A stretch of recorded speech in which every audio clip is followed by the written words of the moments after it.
I didn't think I was gonna be okay. The goal at that point was to just survive. I started looking at it so much different of the goal is to thrive. The goal is abundance. Yeah.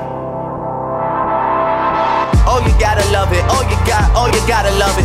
I'm managed by my friends that I grew up with. I'd rather get that 15% the people I with. If me and Future hadn't made it with this rapping, we'd probably be out in Silicon trying to get our billions on. But here we are. Yeah.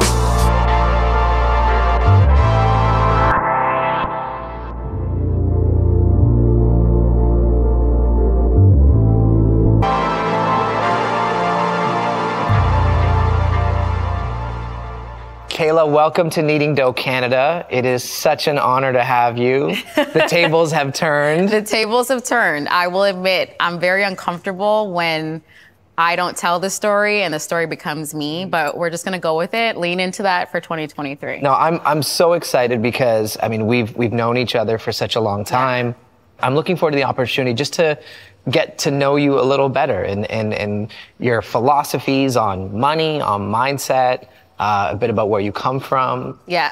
Talk to me about Scarborough. Talk to me about that community. How has it shaped who you are today? It's Scarborough. Not that I'm laughing. I just smile because that's just the pride that I carry with it and knowing that I'm from there. I'm actually on the borderline of Scarborough, so like VP and Lawrence, but I like just claim it so heavy. But it's just shaped so much of who I am.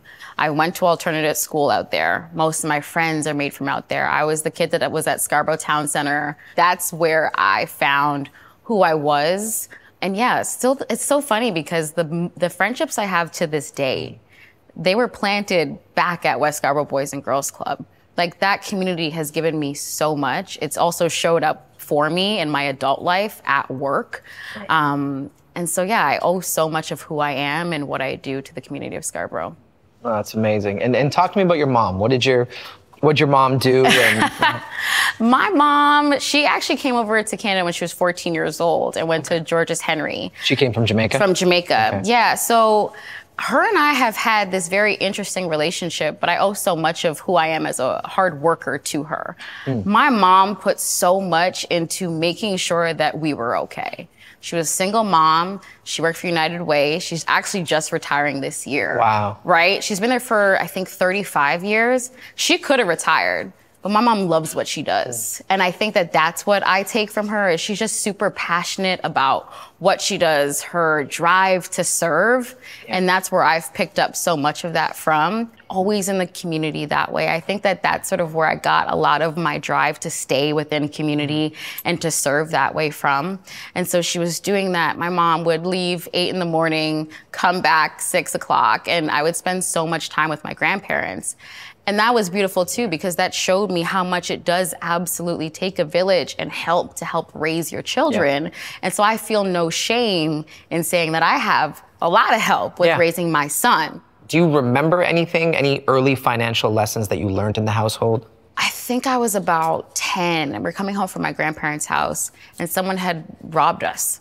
Someone had come through our house. It was around Christmas time. And they had taken like everything down to the Christmas presents, like everything. And the one thing that mattered the most to her, she had gotten a bracelet from my late great-grandfather. And that's the thing that broke her. That's the thing that broke her. My mom's a single mom who had worked so hard to make sure I had presents, to have a great Christmas.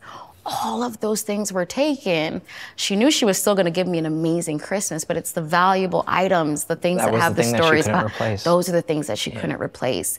And that was such a valuable lesson to me because I was like, okay, I'm understanding money will always come. We'll always find a way. We will always find a way. Yeah. But you value those moments, those things, those items that help remind you of experience and memory.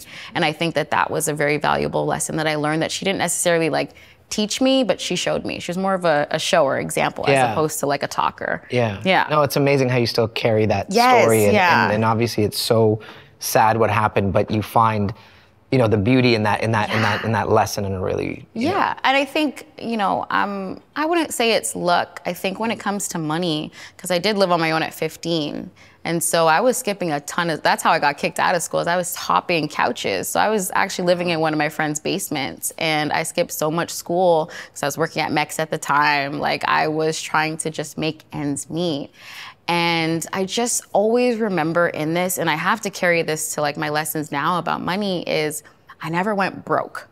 Like, I remember having 13 cents, but like, but I never went broke. There would always just be something, like some reminder of like, it'll always come. Like, there will always be something that's there. You know, I know that's very personal that, you know, you moved out at 15 and obviously you were struggling and couch surfing and doing your thing. But I also, when you say that you were never broke, and the Kayla that I know, it makes sense because you are a very prideful person. Right.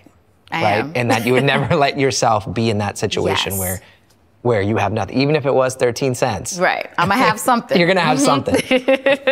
So talk to me about the mindset at that time, and obviously where you are today. Did you ever imagine that you would find your calling? No, I think at that time, I was in a really low place also mentally. Like, I was suicidal at that point.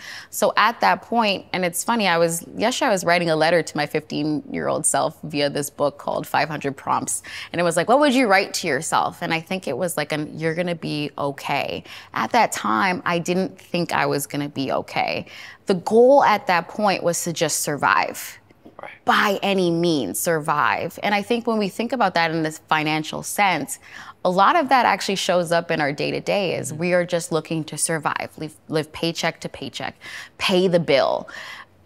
Just recently, I started looking at it so much different of the goal is to thrive. Yeah. The goal is abundance. You know what I mean? As opposed to like just sort of getting by. And that just opened up the freedom for me financially and the things that I want to invest in, the things I want to do, where I want to spend my money. But maybe 15 years ago, that wasn't the case. Right. I was just trying to make it to the next day financially, but also mentally as well. I love that. The goal is to thrive, yes, not survive. Period. Talk to me about getting into the sports world. Yeah, I knew very early on what was really making my heart feel fast pacing. I know that feeling. It was the first time I went to like a film set. Yeah, like, I knew I was like, I need to feel this energy. And you know this in talking to certain athletes, like they don't know what it is, they don't know why they're good. Some of them feel like they look like regular degler and they shouldn't be here, but they just are. Right. And to me, I think that's above us, like why we find that. Like I just think there's magic in that. And so, you know, I'm going down this path and thinking, okay, I've gotten kicked out of 2 schools now for skipping school. I've gone to an adult learning center now. I was also in a pretty abusive relationship at that point. Like, rock bottom is like where I am at. I either give up now or I turn this whole thing around. And what's the worst thing that can happen if I decide that I want to be in sports? Like, what's the worst? Like, I've seen the worst. Like, what's the worst thing that can happen to me at this point in my life if I just decided to dream big? Yeah. If I fail, whatever. Yeah. Like, I feel like I've already done that a few times in my life. It's not going to be worse than the situation I'm in right now. And I'll tell you, I said, man, I don't know what it looks like, but I know I want to be in sports. Cool. Let's figure out your English marks. Let's get that together. Yeah. Did it. Applied to Ryerson, applied to U of T, then ended up at the College of Sports Media, but I was getting into those programs. And I never thought that I could put myself back on track. And so, so I ended up at College of Sports Media. And so I'm feeling inspired. I'm like, okay, I actually wanted to come into the space as an editor. Okay. I loved it. I was like, okay, let me like cut tapes. Let me like try to storytell that way. And so the first year of College of Sports Media, like that's sort of like where I was leaning towards. And then I was like, what if I tried to like actually tell these stories myself? Because at that time, there was nobody that looked like me on SportsCenter. Yeah. There just wasn't. Like, there just was not. Yeah. I was illegally streaming Numbers Never Lie, Jamel Hill. Like, I was illegally streaming the ESPN feeds just to see someone that looked like me on the television. Right. And so I just didn't see it possible for something like that to happen in Canada. But then in the second year, I'm like, well, if someone's going to do it, girl, let it be you. Yeah. Let it be you. I graduate from the College of Sports Media. My first job is at a news network in Winnipeg. And so I go out there And I mean, you know, this is your first job out of school. You're like, all right, I'm ready to get up in this industry. Like, what? Let's go. I'm sold on one role. I end up in another. Okay. And I have the audacity at the time as an entry-level employee to ask some questions. Well, my boss said, Kayla, someone that looks like you should be lucky that you even have a job. That was my first intro into the lovely industry of media. That was my first intro. Wow. I said, oh, okay, here's what it is. I asked him a few times and he kept repeating it. I was like, someone that looks like me, huh? But I needed that. Now that I think about that now, I needed that. Because that would set the tone for the amount of things that I've fallen into, conversations I've been a part of, things that have been thrown my way since, right? And so I left. I left and I found somewhere else to go. I went to Prince Rupert, British Columbia. Best experience, way smaller market. But I was able to make my mistakes. I was able to learn. And then it just kept building and building. And that's sort of like how I found my way. It's a long path. You've put in your work. But you understand this. Yeah. People see us at a certain point, and they just think that the point started right there. And it just happened. And it just happened. They don't look at the, obviously the education, the working on set. I mean, for me, working on sets, working in different jobs, being on set for, months at a time, sitting in labs for months at a time, They don't know the work. It's a grind. Yeah, it's a grind. Yeah. So it's like 2020 happens, a lot of conversations are taking place, conversations I've always been a part of, publicly and privately. And so everyone's like, who's this Kayla Grey girl? It's like, no. I've been here. I've actually always been here. You may be just listening a little better now.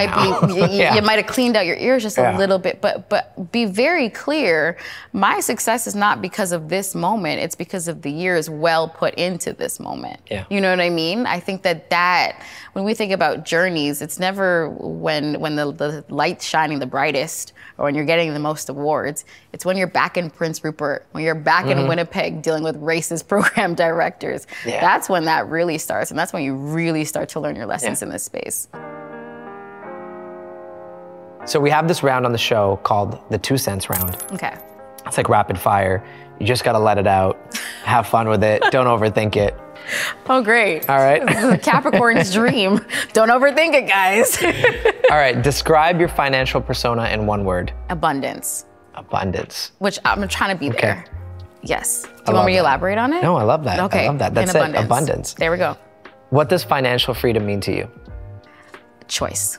Choice. Yeah. Yeah. Money gives you choices. Yeah, absolutely. And what does success mean to you? Ooh, success. I think it changes every single day. It changes every single day, but success to me means what makes my soul feel like at peace. I love that. Yeah. Somebody said something really great to me. I asked them, what does success mean to them? And they said, getting to choose the people that they get to work with. Ooh, that's good. I like that one. Yeah. What is the one thing you would stock up on if you knew it was never going to be sold again? Cocoa bread. Patties. Cocoa bread. Oxtail, because that's expensive. So if I have any type of freedom to do that, I would totally do that. Okay. Yeah. All right. Yeah. What is the one thing you always splurge on? I always splurge on experiences. I never used to be that person, but now I do. I don't care how much it costs. If I want to experience it, I'll do it. Okay. My new mantra for anything is how do you want this to make you feel? Right. Yeah. Okay. Dead or alive, the one person you'd love to interview? Kobe. Oh, of course. Yeah. Yeah. There's something about his mentality that always really resonated. And I would have just loved to figure out like the whys. Yeah. We saw what drove him, but I think it was just so much deeper than rings and the things that you can touch. Yeah. There was something else there, that I would have liked to ask about. And you're friends with a lot of athleits. You spend a lot of time. I don't know if they call me friends. No kidding. No, you are. You have amazing relationships. Yeah. And the one athlete you would take financial advice from. Wait, The Rock used to be an athlete. He played in the CFL. Okay. I would love to see, what he has going on with his financial profile because he seems to always be booked and busy. And there's always just something working. There's always something in the works. There's always some sort of investment in something here and there. What is the best financial advice you've ever received? To go to financial therapy. To go to financial therapy? Yeah, like, well, to go to therapy, but bring your finance, like the ways in which you view your finances in your therapy sessions. I always used to talk from a place of lack when it came to my money. I'm gonna be broke. That's not gonna make me any money. They're never gonna pay me enough. I shouldn't spend this, that, and the third. And what I realized was 15-year-old Kayla kept showing up in my adult life where I did have. And so it completely changed the ways in which I have relationship with my money. Always gonna come. It's always gonna come. I'm gonna spend, it'll meet me right back where I spent it. It's gonna come tenfold. Like, I just think that where people get hung up in the finances isn't in the saving, it's not in the spending, it's not in the budgeting. It's how we actually view money. Yeah. And we don't talk about financial wellness enough, right? Enough, and really what that means. So now that I think I've come to a place and literally just, okay, spend here, I'm gonna make it back tenfold. Money has always been rolling in. I don't know what it is. I'm a big believer in manifesting things. You say something and you continue to say it, it's already happened up here. The universe has no choice but to reward it to you in the 3D. You are a force, and I just don't want to say sports media in Canada. You are a force in Canadian media. But we've talked about the barriers of entry into this industry that can be difficult. We have such a long way to go. What are some of the changes you would like to see in our industry to make space for more people? I'm like, my head just yeah, I know. Because where do we start? Where do we start? No, but where do we start? Yeah. My concern is always what happens when we let people in? Because I think what we've seen from conversation of 2020, everyone's like, who's the black person I can find? Who's the Asian person I can find? Who can we bring into this space? Yeah. Nobody really considers, what space are you bringing them into? There's been multiple times people have been like, listen, I'm looking for someone here. Kayla, could you reach out to X amount of people and see? I said, what am I offering them to come into? What space? Is it safe? Is it safe? Is it a safe space? When we bring people into a building, what does their development program look like? Do you have benchmarks for them? Are they adequately paid? What does vacation and work-life balance look like?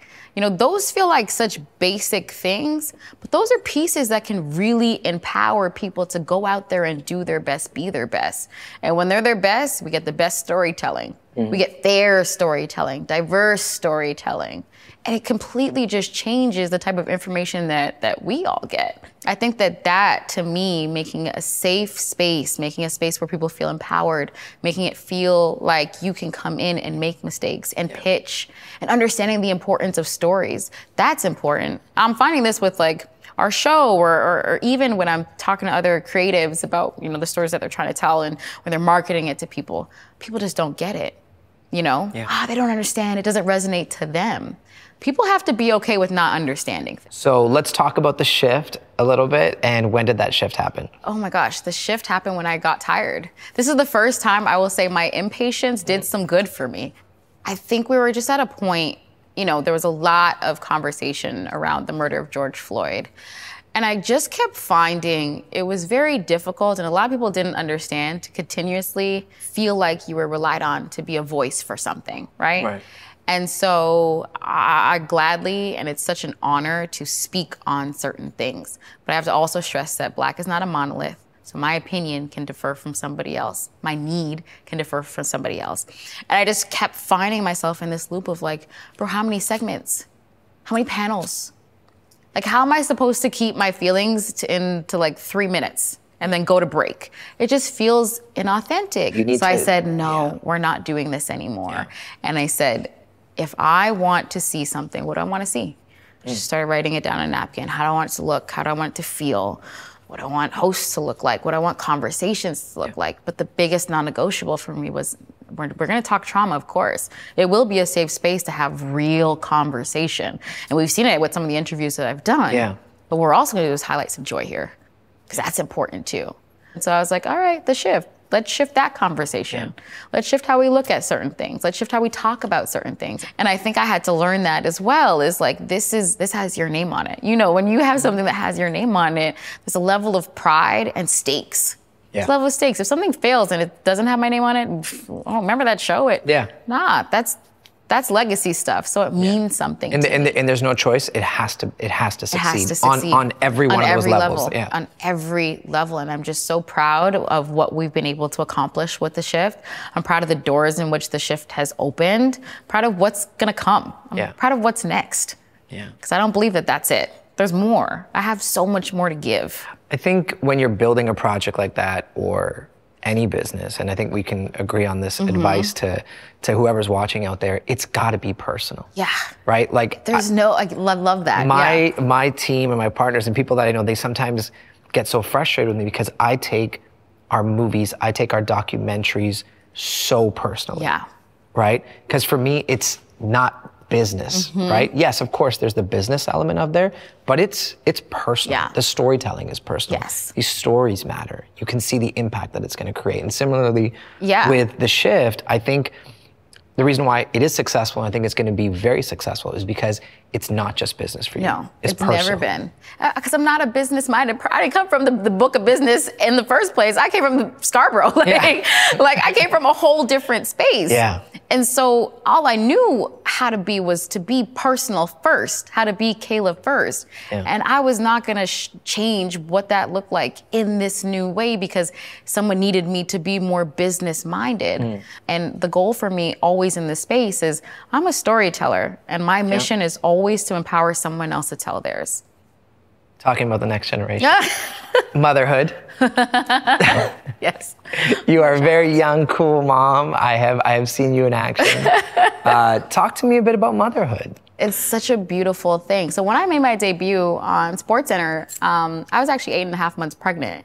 So not only was I like the first Black woman to host a flagship highlight show, but my gosh, I couldn't even mic myself up for the life of me, and I couldn't even breathe at the time. So I say that to say, my son Levi has been with me through everything in this industry, basically, a lot of the things. And I wouldn't have had it any other way. There's a certain drive that he gives me that's not from like a work standpoint. Like there is that. Like I will hustle and do everything that I need to do in my power to make sure my son is okay. But there's something deeper than that with him. Do I feel like my son will be proud when he talks about who I was as a person, how I treated people, how I showed up at work, how I showed up at home? That's the different type of like level that I think being a mom in this space has given me. But I'll be honest, it's challenging. I just came back from like 14 days on the road. That balance must be... The balance, there's no balance. Yeah. There's no balance. Everyone's like, where do you find that work life? No, right now there's work, and when I come home, I gotta be so present and intentional that then becomes the thing, right? There's not really a balance, at least I'm finding. You know, I think for me, there's a level of mom guilt that will kind of always be there, but it's just like, okay, well, what's the bigger picture? You know, and bigger picture can look different. Bigger picture is I made it to my son's concert, recital, or swimming lesson, and he saw that I was there to support him. And that's the best I can give that day. Or bigger picture is like, mom's got some dope stuff in the studio to work on. And when you see it eventually, you're gonna see like, oh, she did that. You know what I mean? Like, I think that picture can change. I have to give myself freedom for that to change. I love that. Yeah. So last thought for all the young Kayla Greys out there watching. Oh, Lord. Just your last thoughts on advice and mindset and what it takes. There is this level of falling in love with yourself that really needs to take place in a day-to-day basis in how we understand each other in the world. But like in this space specifically, like there is a level, and I think when you work so hard and you want to be at the best and the top of the top, there's a level of honesty you need to be with yourself of like, girl, we gotta, do a little better. Or like if I trip up or do something, I'll be thinking about that for a few hours, but that's because I care and that's how I deal with it. But this industry, the way that it's set up is to tell you almost every single day that this is not for you. No's. You're gonna get a lot of no's, but everything is just like preference, right? Or like subjective.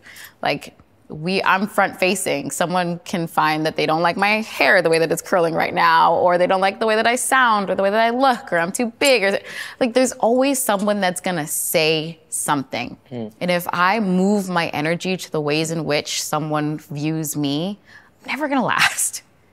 I need to keep that for myself. And the ways that I keep that for myself is for showing myself love, you know, in everything that I do, being firm when I say things, learning to say no, learning to say yes to myself every single time, falling in love with who I am, getting to know who I am, healing in that way.